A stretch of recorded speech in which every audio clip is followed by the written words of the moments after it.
दोस्तों नमस्कार, मैं आपका दोस्त मिथुन कुमार और आप देख रहे हैं हमारा चैनल ट्रेंडिंग से टक्कर, जहां हर दिन मिलता है देश दुनिया से लेकर राजनीति, बॉलीवुड, टेक्नोलॉजी और ट्रेडिंग की दुनिया तक हर बड़ी खबर सबसे पहले सबसे तेज। तो देर किस बात की, अभी सब्सक्राइब करें हमारा चैनल और दबा दें बेल आइकन ताकि हर ब्रेकिंग न्यूज का नोटिफिकेशन आप तक पहुंच सके सबसे पहले, क्योंकि खबरें नहीं सच्चाई की टक्कर मिलती है ट्रेंडिंग से टक्कर पर।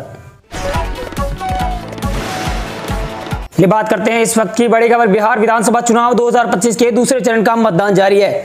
सुबह 11 बजे तक 31.38% मतदान हुआ। मतदान को लेकर वोटरों में उत्साह देखने को मिल रहा है। बिहार में इस बार रिकॉर्ड तोड़ मतदान हो रहा है। इस दौरान एक बड़ी खबर पश्चिम चंपारण जिले के रामनगर विधानसभा क्षेत्र के 2 पंचायत से आई है। यहाँ ग्रामीण पंचायत ने मतदान का बहिष्कार किया है। पंचायत के करीब 22 गाँव में 15,000 से अधिक मतदाता है, लेकिन सुबह 11 बजे तक किसी भी बूथ पर एक भी वोट नहीं पड़ा। बूथों पर केवल सुरक्षाकर्मी और मतदान कर्मी मौजूद दिखे। ग्रामीणों ने गांव में जगह जगह पोस्टर लगाए जिन पर लिखा है सड़क नहीं तो वोट नहीं, बिजली नहीं तो वोट नहीं, शिक्षा नहीं तो वोट नहीं, स्वास्थ्य सुविधा नहीं तो वोट नहीं, नेटवर्क नहीं तो वोट नहीं। पोस्टरों पर दोनवासी की यही पुकार, अब की बार वोट बहिष्कार का नारा भी दर्ज है। बताया गया कि इन गाँव में थारू समाज की आबादी सबसे अधिक है। ग्रामीणों ने मतदान से पहले ही दूरी बना ली थी। संबंधित बीएलओ द्वारा मतदान पर्चे बांटे गए जिन्हें ग्रामीणों ने लौटा दिया। इस दौरान एक वीडियो भी वायरल हो रहा है जिसमें ग्रामीण सामूहिक रूप से मतदान बहिष्कार की घोषणा करते नजर आए।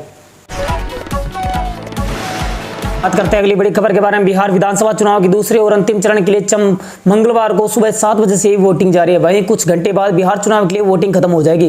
फिर लोगों को इंतजार होगा कि 14 नवंबर को वाली मतगणना की। इस बार बिहार चुनाव का दंगल कौन जीतेगा, एनडीए या महागठबंधन, किसके हाथ में बिहार की सत्ता की चाबी मिलने जा रही है, यही तो अंतिम रूप से 14 नवंबर को ही पता चलेगा। लेकिन उससे पहले आज शाम मतदान के बारे से अलग अलग एजेंसियों के एग्जिट पोल भी आने शुरू हो जाएंगे। इसी में आज लोगों को बेसब्री से एग्जिट पोल का भी इंतजार है। बिहार चुनाव के दूसरे और अंतिम चरण के मतदान के बाद आज शाम 5 बजे से सबसे पहले न्यूज 18 नेटवर्क के अलग अलग प्लेटफॉर्म पर एग्जिट पोल देख सकते हैं। बता दें बिहार कुल 243 सीटों वाली विधानसभा में एनडीए महागठबंधन के बीच कांटे की टक्कर है। पहला चरण में रिकॉर्ड 64.66% वोटिंग हुई है, जो बिहार के इतिहास की सबसे अधिक है। कुल 7.42 करोड़ वोटरों में 3.92 करोड़ पुरुष और 3.5 करोड़ महिलाएं शामिल है। बिहार किस पार्टी के खाते में कितनी सीटें जाएगी, बीजेपी, जेडीयू, आरजेडी, कांग्रेस किसको कितनी सीटें मिलेगी, इससे जुड़े तमाम अनुमान आज शाम आपको न्यूज 18 के सभी प्लेटफॉर्म पर टेलीकास्ट होने के एग्जिट पोल में देखने को मिल जाएंगे आज शाम। बात करते हैं अगली बड़ी खबर के बारे में। एक्टर धर्मेंद्र को सोमवार 10 नवंबर को मुंबई के बीच ब्रिज कैंडी हॉस्पिटल में सांस लेने में तकलीफ होने के कारण हॉस्पिटल में भर्ती करवाया गया था। बॉलीवुड के ही मैन काफी लंबे से बीमार चल रहे थे, जिसके चलते उनकी देखरेख स्पेशल डॉक्टर टीम द्वारा की जा रही है। वहीं धर्मेंद्र की हेल्थ खबरों के बीच में सोशल मीडिया पर लगातार उनके निधन की खबरें काफी वायरल हो रही है, जिसको लेकर धर्मेंद्र की बेटी ईशा देओल और हेमा मालिनी ने अपने सोशल मीडिया पर एक्टर के निधन की खबरों पर नाराजगी जताते हुए पोस्ट शेयर किया है। The media seem to be inobservative and spreading false news. My father is stable recovering. Is request anyone to give our family privacy. Thank you for the prayers of puppy's speedy recovery. Isha Deol ने पिता धर्मेंद्र के निधन की खबरों का खंडन करते हुए लिखा, मीडिया इस मामले पर ज्यादा ही एक्टिव चल रही है और गलत खबरें फैला रही है। मेरे पिता स्टेबल है और रिकवर कर रहे हैं। मेरी आप सभी से लोगों से रिक्वेस्ट है वे हमारे परिवार की निजता का सम्मान करें और पापा की स्पीडी रिकवरी के लिए दुआ करें। करते अगली बड़ी खबर के बारे में। दिल्ली के लाल किला मेट्रो स्टेशन के पास सोमवार शाम को हुए कार ब्लास्ट ने पूरे देश को हिलाकर रख दिया। एक धीमी गति से चल रही हुंडई i20 में कार में भयानक विस्फोट के कारण 9 लोग मारे गए और 20 से अधिक घायल हो गए। एजेंसी को अब तक की जांच में जो सबसे बड़ा फ्लू मिला है उसके आधार पर यह कहा जा रहा है कि यह हमला फरीदाबाद के रेडिकल नेटवर्क फरीदाबाद मॉड्यूल से जुड़ा हुआ है। सीसीटीवी फुटेज और फोरेंसिक सबूतों से संदिग्ध सुसाइड बम्बर के रूप में फरीदाबाद के डॉक्टर उमर उ नबी की पहचान हुई। ब्लास्ट स्थल से बरामद एक कटा हुआ हाथ का ही माना जा रहा है, जिससे एनडी जांच के लिए कश्मीर में उनके परिवार के लिए सैंपल ली जा रही है। यह हमला सोमवार शाम पीक आवर्स के दौरान रेड फोर्ट मेट्रो स्टेशन के पास हुआ। सूत्रों के मुताबिक कार में भारी मात्रा में विस्फोटक लदा था, जो संभवतः ड्राइवर द्वारा ही ट्रिगर किया गया था। विस्फोट इतना जोरदार था कि कार के परखच्चे उड़ गए और आसपास के वाहनों व पैदल यात्रियों को भारी नुकसान पहुंचा। घटनास्थल पर पहुंची दिल्ली पुलिस और एनडीआरएफ की टीमें ने रेस्क्यू ऑपरेशन चलाया, लेकिन मौतों की संख्या 9 तक पहुंच गई है। घायलों को नजदीक हॉस्पिटल में भर्ती करवाया गया, जहां कई की हालत गंभीर बनी हुई। दिल्ली पुलिस ने पूरे शहर में हाई अलर्ट जारी कर दिया, जबकि सीसीटीवी फुटेज की समीक्षा से हमलावरों की पहचान तेजी से की जाए। अगली बड़ी खबर के बारे में। बिहार में दूसरे एवं अंतिम चरण के विधानसभा चुनाव के लिए सुरक्षा व्यवस्था के बीच 122 सीट पर मतदान जारी है। इसी बीच जमुई के नक्सल प्रभावित क्षेत्र रहे बरकट प्रखंड के चोरमारा गांव 21 साल बाद मतदान हुआ है। वहीं अब सुरक्षा के कड़े इंतजाम के बीच 21 वर्षों के बाद गांव में पोलिंग बूथ बनाया गया। मुंगेर सीमा रेखा के बरहट प्रखंड अंतर नक्सल प्रभावित चोरमारा गांव के लोग लोकतंत्र के पर्व में 21 साल बाद हिस्सा ले रहे हैं। इस इलाके में नक्सलियों के खौफ की वजह से वहां रहने वाले लोग पिछले 21 वर्षों से अपने मतदान के अधिकार से वंचित होते रहे हैं। वर्ष 2025 का विधानसभा चुनाव के उनके लिए मतदान की सौगात लेकर आया और मतदाता उत्साह के साथ बड़ी संख्या में वोट देने के लिए कतार में लगे हुए दिख रहे हैं। पहले इस क्षेत्र में बुलेट की गूंज सुनाई पड़ती थी, लेकिन अब बेल्ट का बोलबाला। इस बार चुनाव आयोग और प्रशासन की पहल से इस इलाके की तस्वीर बिल्कुल बदल सी गई। उल्लेखनीय है कि 2004 में चोरामारा विद्यालय में एक मतदान केंद्र बनाया गया था, लेकिन नक्सलियों के खौफ से ज्यादातर मतदान घरों से ही नहीं निकले। 2004 में सरकार की पहल से नक्सलियों ने 2007 में उस विद्यालय को डायनामाइट लगाकर उड़ा दिया था, जहां मतदान केंद्र बनाया गया था। इस घटना के बाद इस इलाके में पढ़ने वाले बच्चों की शिक्षा भी बाधित हो गई थी। बम कांड के बाद नक्सलियों का खौफ इतना बढ़ गया था कि वहां के विद्यालय से मतदान केंद्र हटा लिया गया और जिन लोगों को मतदान करने की इच्छा हो उन्हें वहां से 20 किलोमीटर दूर बरहट प्रखंड को स्कूल पैदल जाकर चल जाना पड़ता था। इस वजह से इलाका के मतदाताओं की चुनाव में भागीदारी बहुत कम होती थी। अगली बड़ी खबर के बारे में, बिहार विधानसभा चुनाव के दूसरे चरण के मतदान के दौरान मंगलवार को मुख्यमंत्री नीतीश कुमार जदयू नेताओं के घर पहुंचकर सक्रिय नजर आए। वह सबसे पहले जदयू नेता विजय कुमार चौहान के घर गए। उसके बाद केंद्रीय मंत्री ललन सिंह के आवास पहुंचे। बिहार में आज 20 जिलों की 122 विधानसभा सीटों पर मतदान जारी है। सुबह 9 बजे तक 14.55% वोटिंग दर्ज की गई। दूसरे चरण में कई दिग्गज नेताओं की प्रतिष्ठा दांव पर लगी है। वहीं एनडीए और महागठबंधन ने दोनों ही अपनी अपनी जीत को लेकर पूरे दमखम से जुटे हुए। दूसरे चरण की 122 सीटों में जदयू के 44 विधानसभा क्षेत्रों में उम्मीदवार खड़े हैं। सबसे पहले चरण में पार्टी ने 57 सीटों पर उम्मीदवार थे। इससे पहले नीतीश कुमार ने सोमवार देर शाम को एक अणे मार्ग में जदयू के मुख्य नेताओं से फीडबैक भी लिया। इस दौरान केंद्रीय मंत्री राजीव सिंह उर्फ ललन सिंह, मंत्री विजय चौधरी, जदयू के प्रदेश अध्यक्ष उमेश सिंह कुशवाहा प्रमुखता से मौजूद रहे। नीतीश कुमार की नेताओं के साथ करीब 1.5 घंटे तक मुलाकात हुई। बिहार विधानसभा चुनाव के लिए सुबह 7 बजे से 122 सीटों पर वोटिंग जारी है। सुबह 7 बजे से 9 बजे तक प्रदेश में फीसदी मतदान अब तक हो चुका है। सुबह 7 बजे से 9 बजे तक प्रदेश में 14.55% मतदान अब तक हो चुका है। सूत्रों के मुताबिक 20 जिलों की 122 सीटों पर शाम 6 बजे तक मतदान होगा। पहले चरण से इस बार ज्यादा पहले फेज में वोटिंग हुई है। बात करते हैं अगली बड़ी खबर के बारे में। पाकिस्तान के तेज गेंदबाज नसीम शाह के घर अंधाधुंध फायरिंग हुई। 10 नवंबर को खैबर पख्तूनख्वा में स्थित नसीम के घर के बाहर अचानक हमलावरों ने एंट्री की और जमकर गोलियां बरसाई।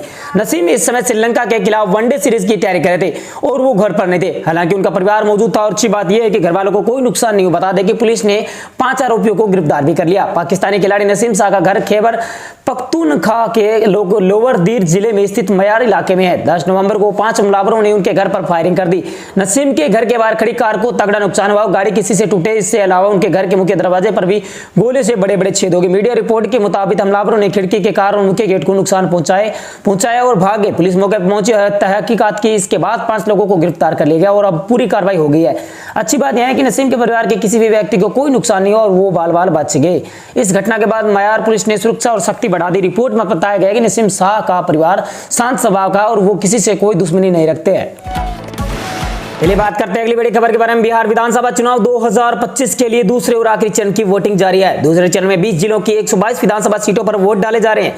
दूसरे फेज में कुल 1302 प्रत्याशी मैदान में। 3 करोड़ 70 लाख से अधिक मतदाता अपना वोट ईवीएम में कैद कर रहे हैं। बिहार चुनाव 2025 के नतीजे 14 नवंबर को आएंगे। हालांकि रिजल्ट से पहले सबकी नजरें एग्जिट पोल पर टिकी है। शाम 6 बजे तक वोटिंग होगी और उसके बाद एग्जिट पोल देख पाएंगे। एग्जिट पोल एक चुनावी सर्वे है। मतदान के दिन न्यूज चैनल और एग्जिट पोल करने वाले एजेंसी के प्रतिनिधि मतदान केंद्रों पर मौजूद होते हैं। मतदान करने के बाद मतदाताओं से चुनाव से जुड़े कुछ सवाल पूछे जाते हैं। उनके जवाब के आधार पर रिपोर्ट तैयार की जाती है। इस रिपोर्ट के आकलन से पता चलता है कि मतदाताओं का रुझान चुनाव में किधर है। खास बात यह है कि एग्जिट पोल सर्वे में सिर्फ मतदाताओं को शामिल किया जाता है।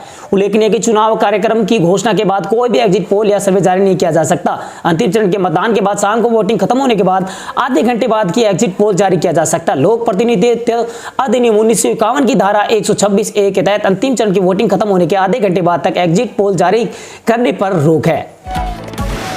बात करते हैं अगली बड़ी खबर के बारे में। कांग्रेस को मिली 61 में नो पर फ्रेंडली फाइट। मनोज कुमार पटना दूसरे चरण का मतदान मंगलवार को समाप्त होगा और 48 घंटे बाद चुनाव जनादेश सामने आ जाएगा। इस बीच एनडीए और महागठबंधन के सरकार बनने को लेकर सियासी चर्चाएं तेज हो गई है। महिलाओं की बढ़ी हुई 8% वोटिंग पर अलग अलग तर्क दिए जा रहे हैं, जबकि कई समीकरण अनसुलझे हैं। एनडीए से लोकपा और महागठबंधन से कांग्रेस की ओर से लड़ी जा रही सीटों ने स्थिति को जटिल बना दिया। कांग्रेस 61 और लोजपा 28 सीटों पर चुनाव लड़ रही। जहां लोजपा चुनाव लड़ रही वहां 2020 में राजद, कांग्रेस और लेफ्ट पार्टियों की बड़ी जीत हुई, जबकि कांग्रेस को मिली 61 सीटों में 38 पर महागठबंधन का पिछला रिकॉर्ड बहुत खराब है। इन दोनों दलों की सीटों का गणित जीत के समीकरण को प्रभावित कर सकता। अगर कांग्रेस को पर्याप्त सीटें नहीं मिलती तो आरजेडी को अपनी संख्या बढ़ाने का दबाव बढ़ेगा।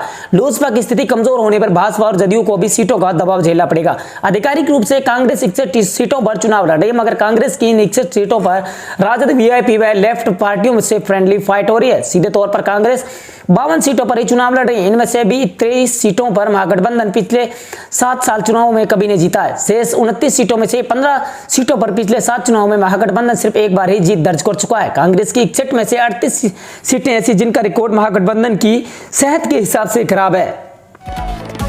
ये बात करते हैं अगली बड़ी खबर के बारे में। बिहार चुनाव के दूसरे चरण के मतदान से पहले चुनाव प्रक्रिया और सुरक्षा बलों की तैनाती को लेकर महागठबंधन के मुख्यमंत्री पद के उम्मीदवार और राष्ट्रीय जनता दल आरजेडी के नेता तेजस्वी प्रसाद यादव के विभिन्न आरोपों को लेकर तेवर दिखने के बाद सीएम नीतीश कुमार की पार्टी जनता दल यूडीयू ने हमलावर रुख अपनाया है। जदयू के प्रवक्ता नीरज कुमार ने कहा कि तेजस्वी यादव खराब मौसम में घर से प्रचार करने नहीं निकलते हो, अब हार का बहाना खोज रहे। उन्होंने कहा कि अनलगल आरोप लगाकर तेजस्वी सरेंडर बोल गए हैं और वो राघोपुर से खुद भी हार रहे हैं। तेजस्वी ने सोमवार को चुनाव आयोग पर हमला बोलते हुए कहा था कि 4 दिन बीतने के बाद भी नहीं बताया गया कि पहले चरणों में कितनी महिला और पुरुषों ने मतदान किया। तेजस्वी ने काउंटिंग सेंटर के स्ट्रांग रूम में सीसीटीवी बंद होने के आरोप भी लगाए। यादव ने आरोप लगाया था कि उत्तर प्रदेश के मध्य प्रदेश सहित भाजपा शासित राज्यों से 208 कंपनियां पुलिस बल की तैनाती हुई थी। 68% पर्यवेक्षक भाजपा शासित राज्यों से आए हुए थे।